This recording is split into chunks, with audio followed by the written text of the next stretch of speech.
This week's episode of Be-Bell Podcast is with the fabulous Noelle O'Connor from TanOrganic. I thoroughly enjoyed listening to this story. I resonated with an awful lot of it as we went through a lot of the things, similar things at the very same times. But I also got the pleasure to hang on after the pod and go for a coffee with Noelle. And what a kind and generous lady she is. I really hope you enjoyed this as much as I did, and the pleasure of meeting her that I won't ever forget.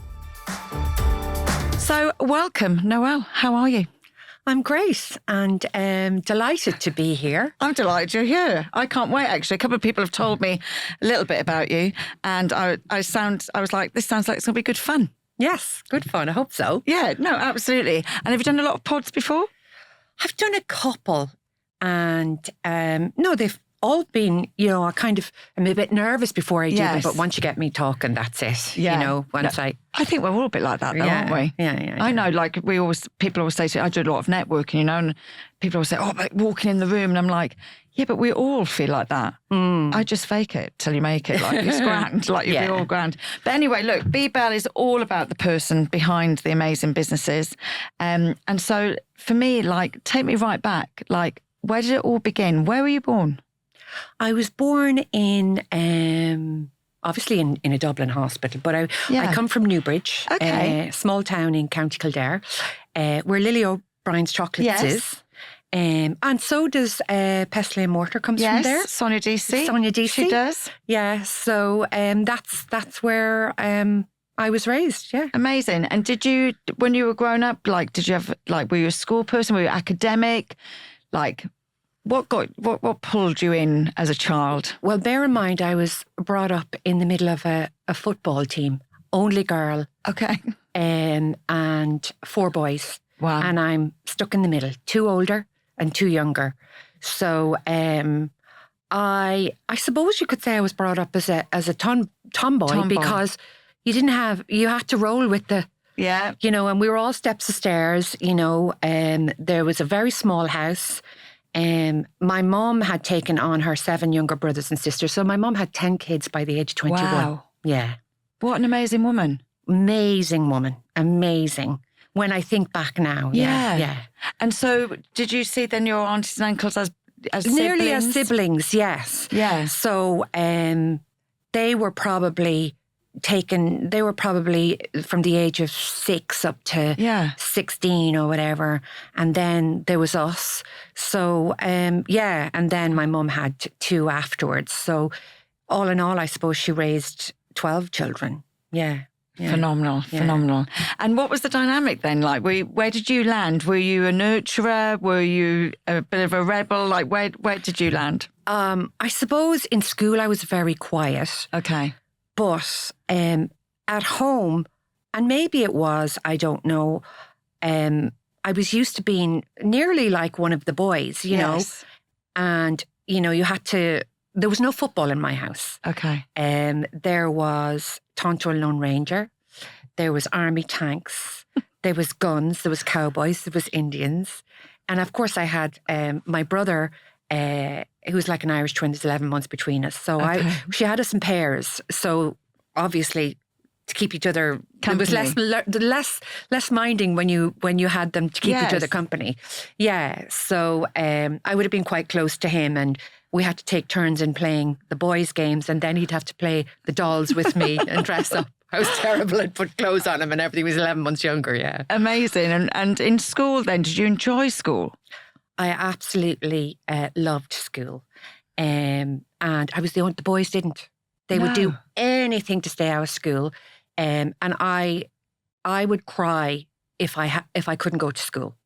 I remember once, and I was in 3rd class, so I must have been only about 9. Yeah. I had jaundice, and my mum said, you can't go to school. Well, I kicked up such a fuss. She said, go to school, go. And I remember being in the class, and the girl beside me saying, why are your eyes yellow? Right? Oh, bless you. And I was like, okay, this must be what my mum said. And I came home and I said, I'm not going back into school. They said my eyes were yellow. And she said, I told you you're not to go to school. But I can remember that vividly. And yeah. But was it the company? Because I loved school, but I really kind of loved it because it was so social. Like I loved being around people. Yeah, I don't know. Maybe there was girls in school and I was with boys all the time. But no, I was always, I remember I was always, I would always win the spelling competitions. I would always get everything right. And I think I must have got a satisfaction out of the 10 out of 10s, being the top or whatever. And maybe there was a little bit more of a fuss made of me in school, when you can imagine when you were with 12. Well, absolutely. Fighting for the attention then, man. I'm one of 5 and we definitely, there was definitely that pecking attention sort of system. But what really got your grow, I suppose, so I was really sporty at school. Tended to float around groups. Did you stick with a mainstream friendship group or? I wasn't very sporty. If I'm honest, I probably was more on the nerdy side if I look back, because I was quiet and oddly enough, I would play sport with the boys, but I must have been uncomfortable in the sporting situation in school. I wasn't great at sports. Yeah. But when it came to project work or art, or maybe there was a more creative side to me. So you're creative. And spelling. I always won the spelling competitions. You would have been my best friend because I was crap. No, I always used to make friends with the clever ones. But I was clever, but I was quiet. I suppose I came from a poorer background. Yes. So I was always kind of conscious that, So. Yeah. No, I think it's lovely. And I love school. I love the openness of children. They can also be little shits at times. Do you know what I mean? I think, I was talking to somebody the other day, we were talking about the process in senior school, which it would have been called in the UK, sort of 11 to 16. At some point, someone was an arsehole to you. Do you know what I mean? Yeah. Everybody seemed to take their turn. And then you kind of work out the groups that. But would you still be friends with people that you were at school with, or? Yeah. Now I repeated 5th year because I'd started going out and partying hard in my first 5th year, and I knew I wasn't ready to do my Leaving Cert, so I opted to repeat. So when I repeated, the quiet girl became the older girl who became. That's where the transition happened. My confidence must have boosted. And I didn't repeat because I wasn't clever enough. Yes. I repeated because I was lazy.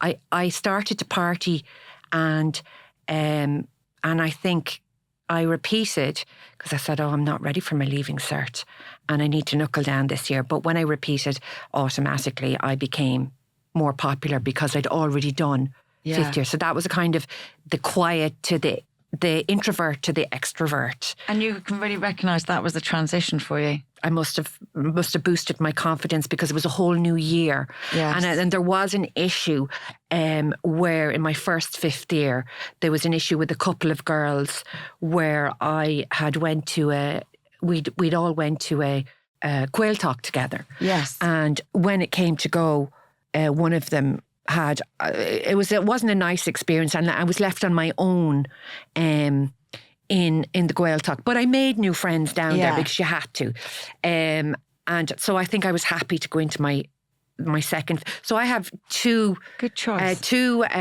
classes: the first 5th year and the second 5th year. Yeah. And sometimes I get mixed up between the people. That's amazing. And did you know at that age, you were going to do your Leaving Cert, did you have any idea or any clue of what you fancied doing? No, and it didn't come from a background where, and this is one of my biggest regrets, I didn't come from a background where even finishing school, that would have been an accomplishment. My mother had trades set up for all of my brothers. So they all have a, mechanic, electrician, and all did very well. Yes. And so for me, I was the only one who finished school in my family. And so university wasn't something that was ever on the cards or I was pushed from behind to do. And which is a shame because I had such intelligence, and even if I didn't even fill out a CEO form because it wasn't expected of me. So I did beauty therapy because I did it as a step into physiotherapy, thinking that's what I was going to do.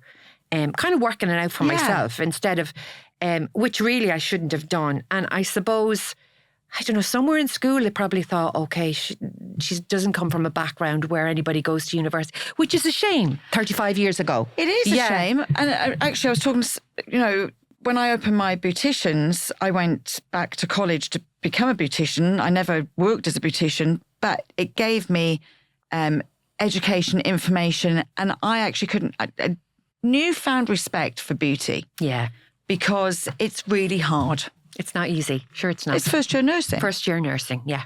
Yeah. People don't know that. No. Well, I don't think nowadays it's like it was years ago. Now they break it up into little modules and they kind of do make it easy. Yeah. But back then, when did you do yours? 2006. Yeah. 20 years ago, 18 years ago, it was all in the one, and it's difficult. Yes. Yeah. It was very hard. Very hard. I was like, God, I'm not doing this. Rubbish. But it kind of gives you your taste for, and I think even like Jennifer, we all did that where we had the full biology. Now they break it up into modules. So you don't have as much intensive knowledge that you used to have when you did it. The physiology and anatomy of it was huge, which did me very good, like the path that I took in the end, you know what I mean? But so you went to do that thinking that you'd be a physio. And why was physio in your head? I don't know. Maybe I thought it was, in honesty, I thought it was a better career than beauty therapy. I thought I was going to step in. But when you go in and think, it is first year nursing, and it can take you so many places. And there's some amazing therapists now. And back when I had my chain of spas, we were award-winning, all of my salons were Dermalogica. I was the first person in 1999. I was the first person to do IPL, which is intense pulse light hair removal, in 1999 in Ireland. That is crazy, isn't it? Yeah.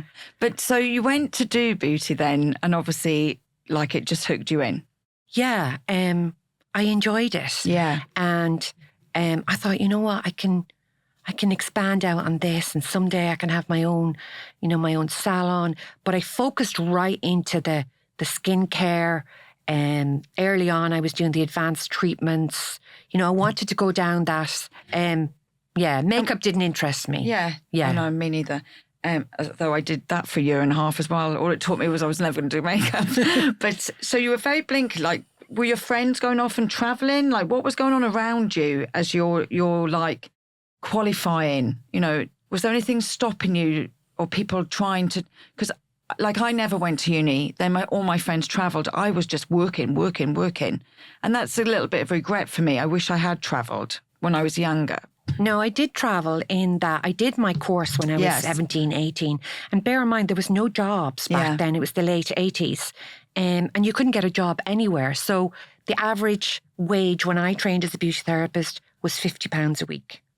There was very few salons. So when I went on later on to do that, it was 1996. So in 1988, when we were in the middle of a recession, there was no jobs.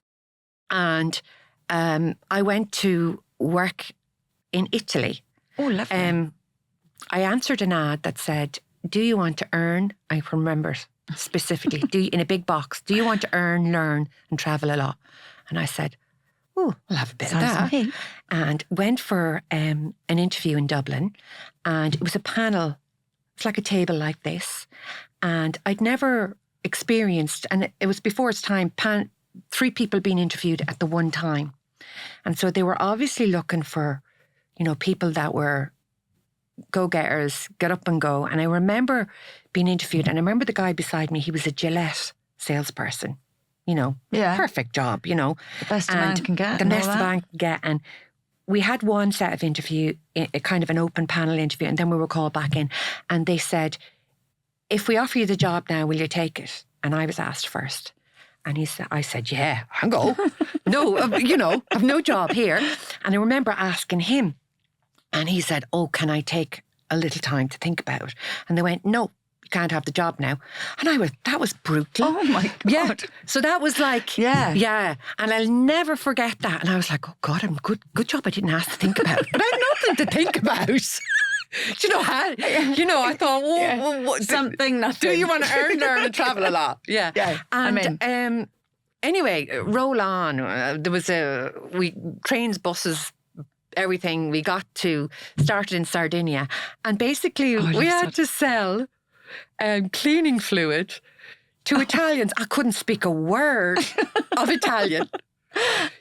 So I sent, it was a cleaning fluid that sold for 152,000 euros, which was 75 euros a gallon, which is basically, nowadays, it's like Silic Bang. It removed everything. So you just had to find a hotspot in a business and remove whatever was difficult to remove. And they bought it off you. And I soon became top sales without even know how to speak the language.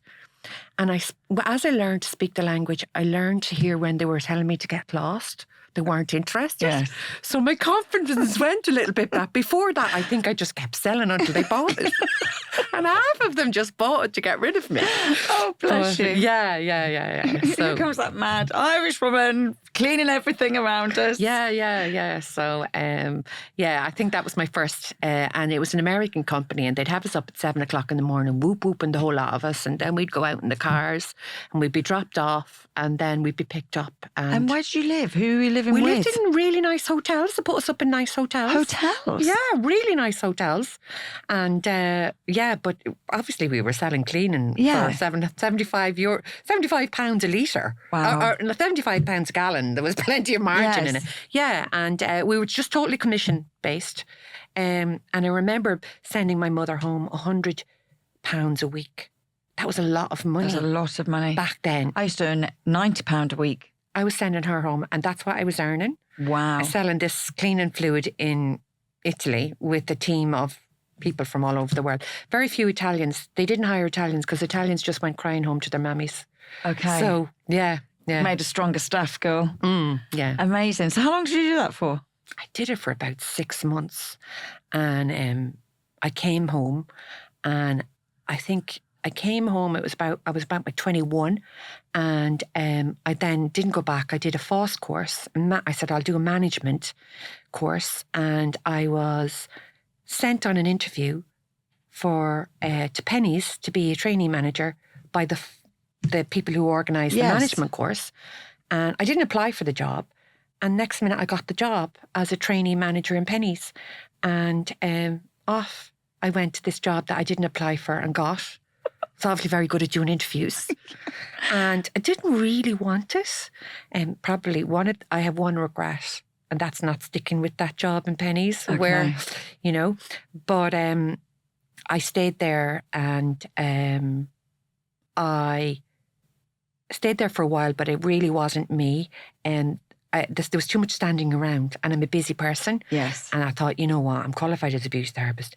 I need to go back and get myself a job. And I went back into beauty therapy, took a job, I think it was £90. It had gone up to then a few years later, and worked part-time in beauty therapy and part-time behind the bar.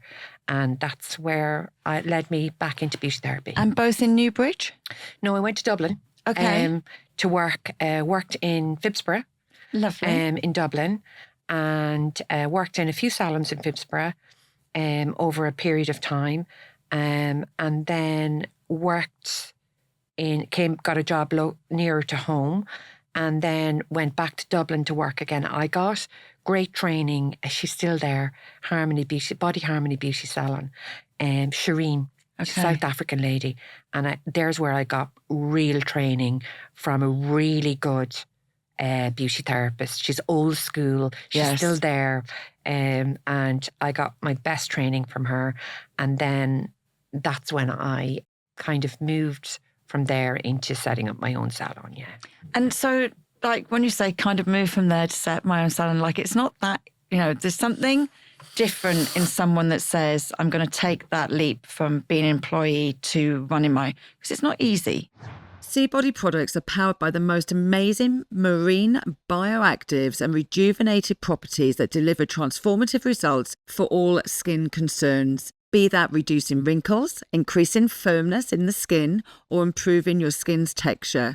Ticking every box for me, it has to be said. Every element has been considered when it comes to this Seabody range of skincare and supplements. They are plant-based, cruelty-free, and, more to the point, super luxurious. My favourite 2 products, has to be said on a personal level, are the Elixir Serum. Absolutely love it. I also love their eye cream and also their fabulous Glycan Moisturiser. Thank you so much, Seabody, for supporting the Be Bell podcast. So there's a little story behind that one. Yeah. In that I'm trying to remember where the gap was. Somehow I must have been, this is how I ended up in my own salon. I must have been doing on Saturdays. It might have been, I can't remember. It must have been after I worked in Dublin and I came back. And maybe the salon was before Penneys or after Penneys. I can't remember.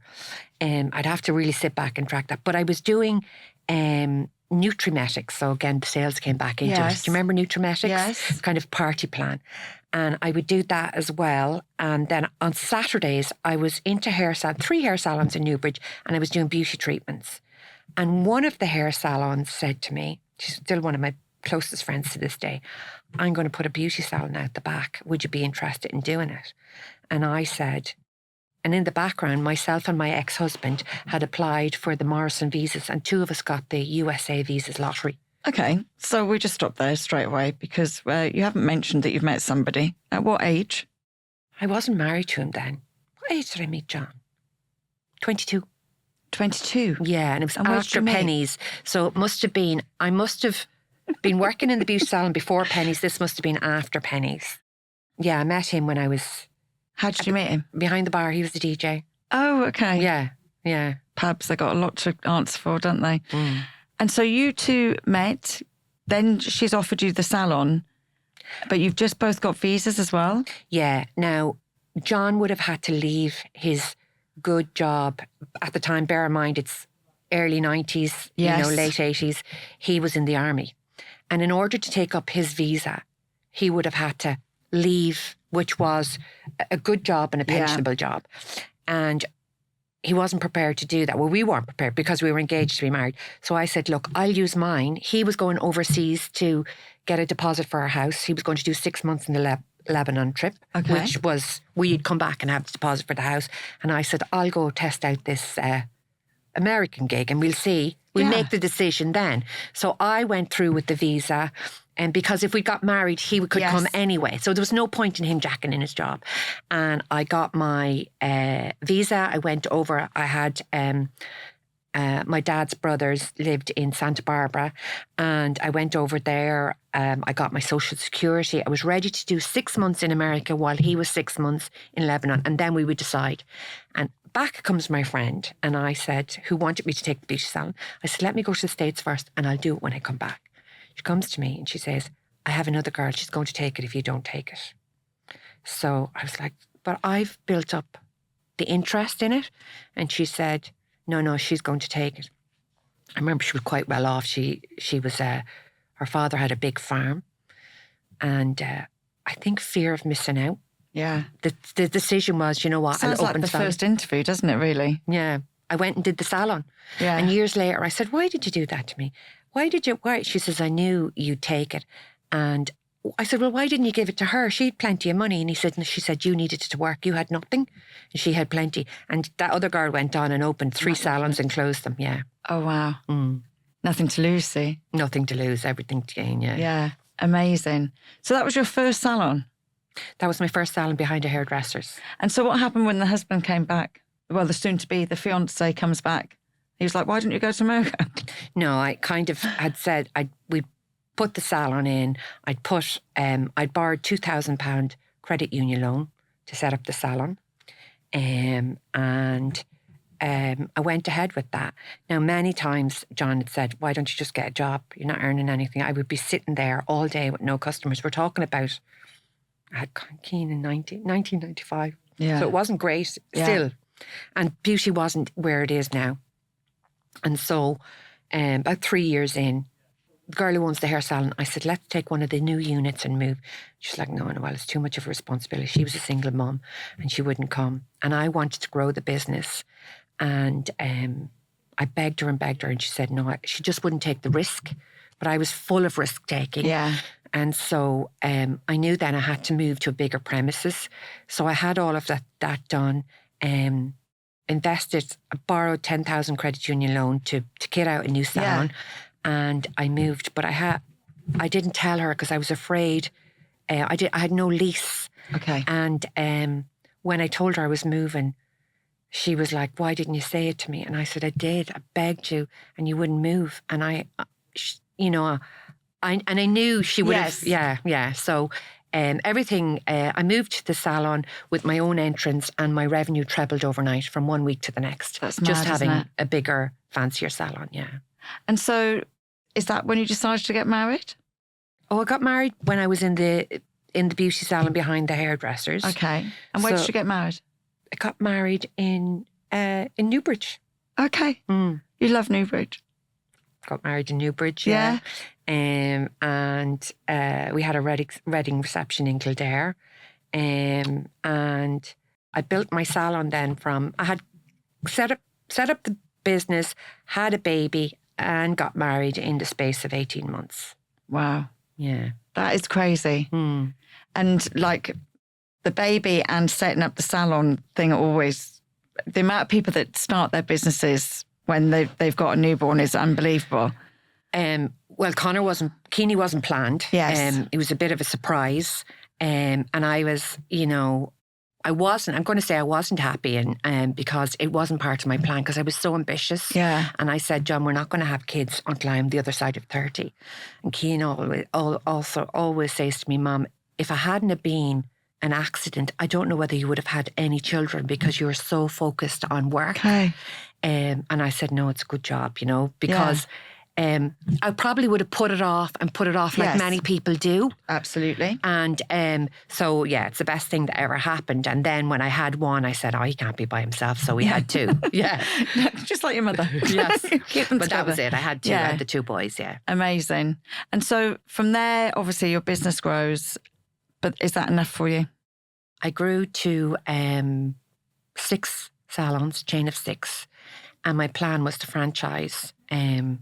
I got accepted for an entrepreneur's master program in Boston, MIT. Yeah. From a group of entrepreneurs all over the world, which was difficult to apply for. And you had to write to say, why do you think you should be given this place? And I said, well, I have no business background. I felt that everything I was doing was from drive and I didn't have any business acumen. Yeah. So it was over 3 years. It was shortlisted. There was 60. You had to be under 40 and your business had to be doing in excess of 1 million euros, which was a lot back then. Yes. In 2006 I started. So it was, okay. Yeah. And so my business was doing that well in that stage. I think my business back then was turning maybe 3 million a year with no debt and no, in 6 salons. I had about 40 staff. And so I said, I don't know how to take this to the next level. It's getting too big at this stage. Yes. And so I did my MIT with a group of entrepreneurs, had fantastic training. Simon Sinek was one of the speakers there at that time. 18 years ago, he wasn't very big. And I graduated in 2008. And I think the world collapsed then, 2008, 2009. I was going to say, like, 2000, I know, having the salon 2000, it was quite a thriving time for beauty as well. Yeah. Like, it really was. I remember... The lights went off. 2008, someone flicked a switch. It really... And I think none of us thought it was going to be as bad. My revenue dropped by 80% and my overhead stayed the same. You know this story. You've probably were been there. I was there, yeah. Yeah. And oh my God, it was like a bloodbath. Yeah. Yeah. I only opened in 2008. Oh my God. So I that was my first business and then the lights went off. So you bought it? I bought it. Before the lights went off? About 6 months before the lights went off. Oh my God, yeah. And had just opened a second salon. But it was interesting. Yeah, well, that's... I learned loads. Very fast, yeah. Oh, my God, it was the craziest time. And a really frightening time. And I think beauty's never been the same ever since. No. I don't know how many staff you had, but if I look at the biggest mistake that I made, and they say females are more emotional, I didn't cut quick and cut hard. Exactly the same. I remember I stacked shelves in Dunnes Stores through the night.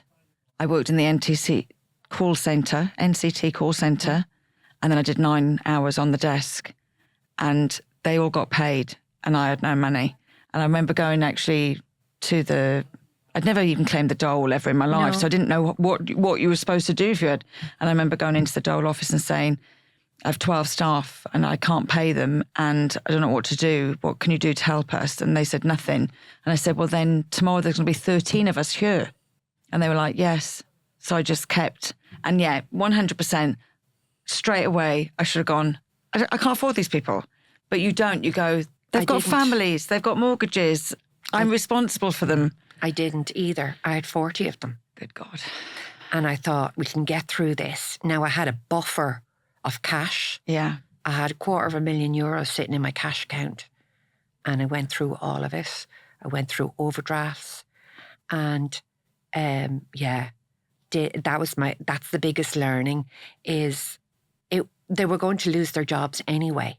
Yes. You know, but We're what just happened is agony. 300 Their grand agony. gone, Yeah. 400 grand in the hole, and the jobs, mistake. And it was the weirdest because I was working with other people. I started business consultancy then in 2008, helping a lot of people to close their businesses. But I'd never seen anything like it in beauty. Like, it was just mental. It was terrible. I'm actually just about to start laughing because I think I might cry. I know. It was horrendous. You had to be living through it and just, I built my business to be in the model, we turned our average spend from €50 to €500 a person. Yeah. I was the first person to do IPL. I took the risks. I was the first with everything. The business, it was generating. Yes. And it just stopped. It was like a flick of a switch. And so what did you do? I know what I did. What did you do? The bank said, do you want to pause the payments on the lease, for all of the lease? Yeah. I went, no, that's just going to be there. Let's keep going. That was probably a mistake. the bank said, yes. And what did I do? I kept paying the bank, trying to pay the staff, draining through my cash reserves. I did everything you're not supposed to do, and the learning that came out of that. But as well as that, I was emotionally tied to that. I built it from nothing to a 3 million business, that £2,000 credit union loan to 3 million with no debt, cash reserves. It was just going out. Everything I touched turned to gold. So at what point do you go, enough is enough? I dragged on, I limped along. Well, I went on Dragon's Den in 2010. Was it 210? Yeah. Because I remember watching that in 210. So, but you'd obviously created the product then. So at some point you've gone, I need to do something else. I can't survive just doing this. Well, in comes the Simon Sinek story. Okay. Did my 3 years MIT. It was mind-blowing what we'd learned.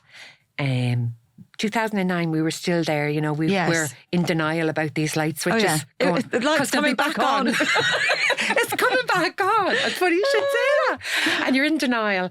And I'd always wanted to create a skincare, and I parked that about 2006 because back then you had to have too many SKUs. We know now you can launch with one SKU now. Absolutely. So when it came to tan, I thought there's no organic tan. But go back to where I finished in MIT 2000, these 60 entrepreneurs, 2008. Yes. We got such value from it. We said, listen, let's meet again, organise it ourselves like an alumni, 2009. So we did in New York. We all put in the same kind of money that it cost, I think. And we had paid in a hotel in New York for speakers. And one of them was Simon Sinek.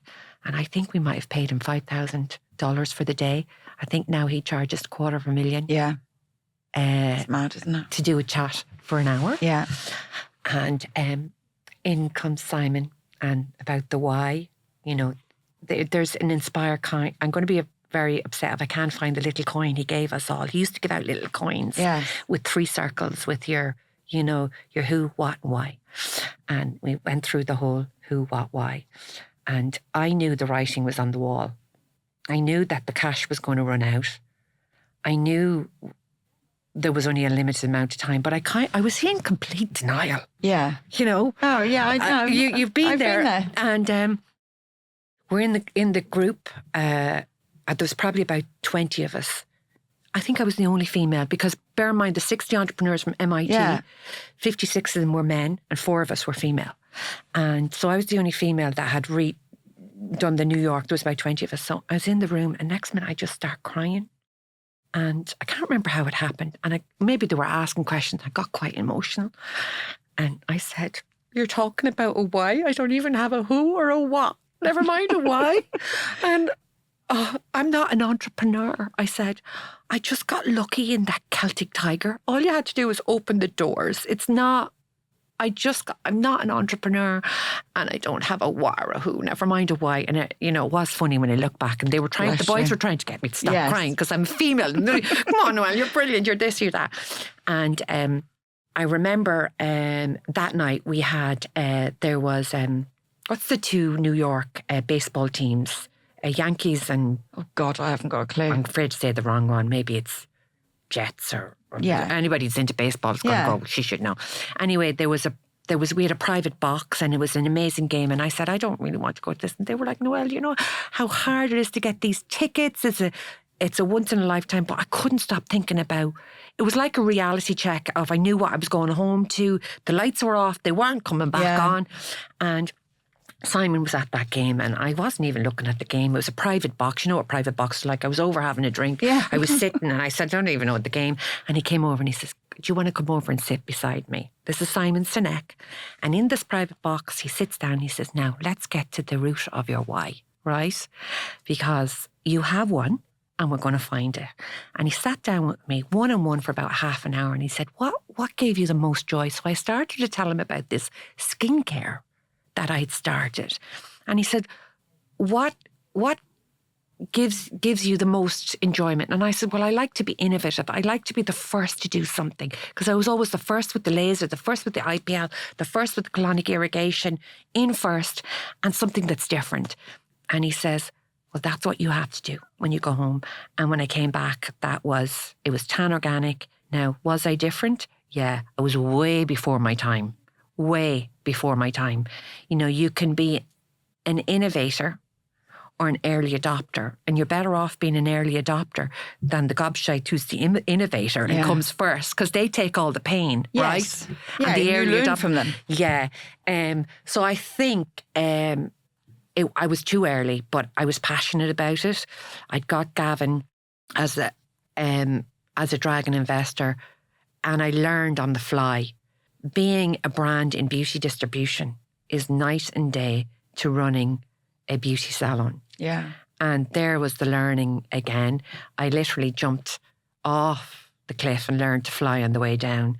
But had I not got the passion for that, I shouldn't have survived 2016, 17. It was the passion that got me up every morning to really, the organic, the sustainable, and really the tide turned in about 2017, and every year it's got more and more. But to educate, now people are educating. There's still a lot to be done. And so here we are on the sustainable journey, and the organic. We have vegan tan, which has gone into Penneys only a few weeks ago. It's mental. Yeah. I was actually talking to Pat Kane about you, because she loves what you're doing. And it's so important, and we're all learning. And I learn so much every day, and make tiny little changes that hopefully make big differences. So you've seen a big difference with how much knowledge people have, and now the choices that they're making.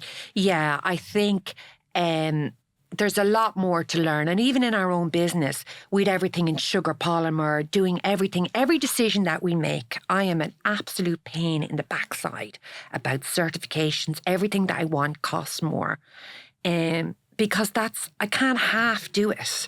Every decision we make, it has to be, is this the most sustainable we can be for what we can do? You've got your values and you just tick those boxes. But what about you? What about you? What have you learned? What do you know about yourself now today that you didn't know 30 years ago? I think, the learning, the salons, lights going off, that was the biggest learning. And I carried all of that debt, and you have to recover from that. Nearly lost my home in a business learning. But about myself, I think to stay true to yourself and try and be as authentic. There is a thing of, business is difficult. It's not easy. And sometimes I go, I should have just taken the easy route.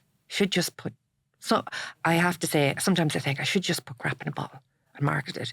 You've got lots of money to market then, but I just can't. What I found out about myself is I can't do anything that I don't fully believe in. Yeah. And I'd rather have nothing. I'd rather work behind the bar, and enjoy that job. If I don't love it or believe in it, I can't do it. I just can't. And do you think, so you use the word authentic there, and I would truly believe that if you're authentic and you follow your passion, which you obviously have, it makes me a happier person to be that. But I have those worries of concern of, I like to have fun, but I'm a businesswoman. And sometimes people go, well, you can't have great fun and and we have to try harder to look more professional. And I'm like, no, because I can't be something I'm not. Yeah. I can't turn up in a white collar. It doesn't suit me. It's not me. But it's taken me a long time to be comfortable with that. Yeah. And I think maturity and age gives you that. I mean, 50s, I'm in my 50s. You don't give a shit. Isn't it great? And there's a lot on LinkedIn now about 50s. There's just some great, and I keep wanting to share them. I'm like, no, because that's going to be, I have a bee in my bonnet about being it. But, all of the experience, all of the learning, you have it all then. Yes. But unfortunately, you can't have that when you're in your 30s because you haven't lived it. No, absolutely. And I always said, I said to a client the other day, I'm looking for a mentor. She was like, I know this great mentor, Sean, and blah, blah. And I said, no, because she hasn't got enough experience. And a mentor is you become a mentor because you have gone through the shit and come out the other end. So I'm looking for someone that's 60. And she was like, what? And I was like, no, sure, but I got this great girl. She's 24 and I went, yep, no, it's not for me. Yeah. It's for someone else. It's great. I'll tell you a funny story about a mentor. I don't know if you know Judy Nake. She sold Saint-Tropez brand. Okay. To Lloyd's in, I think, 2008 for 70 million. And it resold again to PZ Cousins. And I thought, I want her as a mentor. So I paid the PR company €1,000 to get me a meeting with her, £1,000. And I went and I got the meeting with her. And at the end of the meeting, she said, Noelle, I'll mentor you for free, And I thought, that's the result I wanted. Because I couldn't afford to keep paying her €1,000. And the lights went off. And that was when I brought out the tan. And I said, I'm late. And I think it was about 44, 45. She says, Noelle, remember this. I was 47 when I started Saint-Tropez. Yeah. 47. You're never too late. No. But we were going out to dinner and we were meeting someone. I was bringing her to a friend of mine in London and we were in a pub and we were having a gin and tonic. She was having a gin and tonic and I was having a gin and tonic. And she says, darling, nobody gives a shit about organic. Yeah. And I went, oh God. I said, why are you saying that to me? I said, because I'm up to here in organic now. I can't change. She goes, but I just thought I'd tell you. She was great, but she was right at that stage. They didn't at that time, but they do now. Yeah. But it was a struggle to get from that to here. Completely ahead of your game. Yeah. But at the time, I know. You're amazing. Listen, I could speak to you all day, but we're going to wrap it up. But we always finish with a question. So pick one of those. Oh, God. Open it, read it out loud, and answer it for me. What was the last thing you did to help someone? Oh. What springs to mind is last Sunday. I was at an awards down in Cork and I went and did some store visits and came back up. But my neighbour had asked me before I went, Noelle, can you give my daughter a little steer? And I said, no problem. He said, she's done her master's, she's done whatever. And kids never listen to their parents. No. They listen to somebody else. So, I spent an hour with her last Sunday. Now, I was really tired and I came in, but I really enjoyed it. And I said, look, we'll go through your LinkedIn and we'll go through trying to find out where her passion lies and what she's interested in. So yeah, I think that was the last direct thing I did to help somebody. That's amazing. We'll keep doing it. And it's so Belle. I love it.